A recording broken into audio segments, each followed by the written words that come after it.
একাত্তরের পরাজিত শক্তি যে কোনো সময় 24-এর পরাজিত শক্তির সঙ্গে হাত মেলাতে পারে। সরাসরি নির্বাচনে কোনো পিয়ার পদ্ধতিতে নির্বাচনে আমরা যাব না। আমরা যারা যুদ্ধ করেছিলাম আমাদের হাতে দেশটিকে রাখতে পারিনি, সেটা ব্যাহত হয়েছিল। আজকের এই 24-এর গণঅভ্যুত্থানকেও আমার মনে হচ্ছে কেন জানি সেটা ব্যাহত হয়ে যাওয়ার সম্ভাবনা আছে। তাই আমাদেরকে ঐক্যবদ্ধ থাকতে হবে।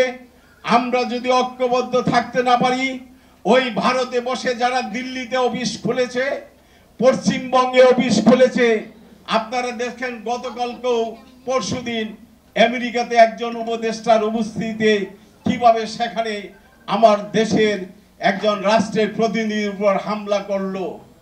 যারা 28 লক্ষ কোটি টাকা বাংলাদেশ থেকে পাচার করলো, 2000 মানুষকে খুন করলো, তাদেরকে আবার পুনর্বাসন করার একটা চক্রান্ত ষড়যন্ত্র শুরু হয়েছে। তারা চাচ্ছে এই দেশে যেন নির্বাচন না হয়।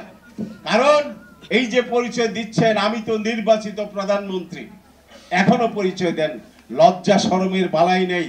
এত মানুষ খুন করে গিয়েছে, অনুশোচনা নেই, এবং কোন রকম এই দেশের মানুষকে নিয়ে যে ষড়যন্ত্র হচ্ছে, তারা কোনো ষড়যন্ত্র মনে করতেছে না, তার ক্ষমতা পুনরুদ্ধারের লড়াই শুরু করছেন, লড়াই করবেন।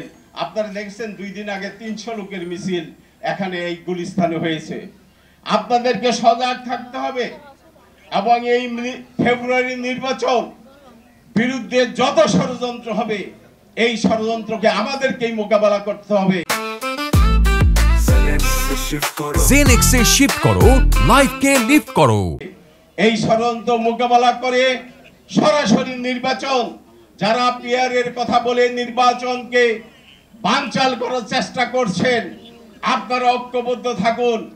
সরাসরি নির্বাচনে কোনো পিয়ার পদ্ধতিতে নির্বাচনে আমরা যাব না, আমরা যেতে পারি না।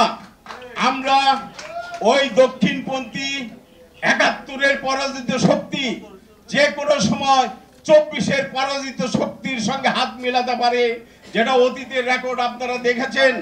মাথায় টুপি পরে, মাথায় মহিলাদের হিজাব পরে চাচার বাসায় গিয়ে চাচার পায়ে সালাম করে ঐক্যবদ্ধ হয়েছিলেন। এই ইতিহাসে এই দেশের মানুষ জানে। কাজেই 71-এর পরাজিত শক্তি, 24-এর পরাজিত শক্তি যে কোনো সময় ঐক্যবদ্ধ হয়ে নির্বাচনকে বানচাল করতে পারে। আপনারা সজাগ থাকবেন, আমরা সজাগ আছি।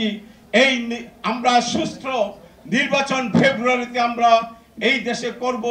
এই দেশের মানুষ দীর্ঘ 17 বছর তারা ভোট দিতে পারে নাই, তাদের ভোটের অধিকার ফিরিয়ে দেওয়ার জন্য আমরা আন্দোলন করেছিলাম, আমি গুলি খেয়েছিলাম।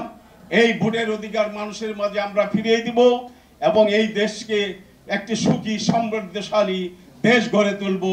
আর ওই যারা ভারতে বসে ষড়যন্ত্র চক্রান্ত করছেন তাদেরকে আমরা প্রতিহত করব।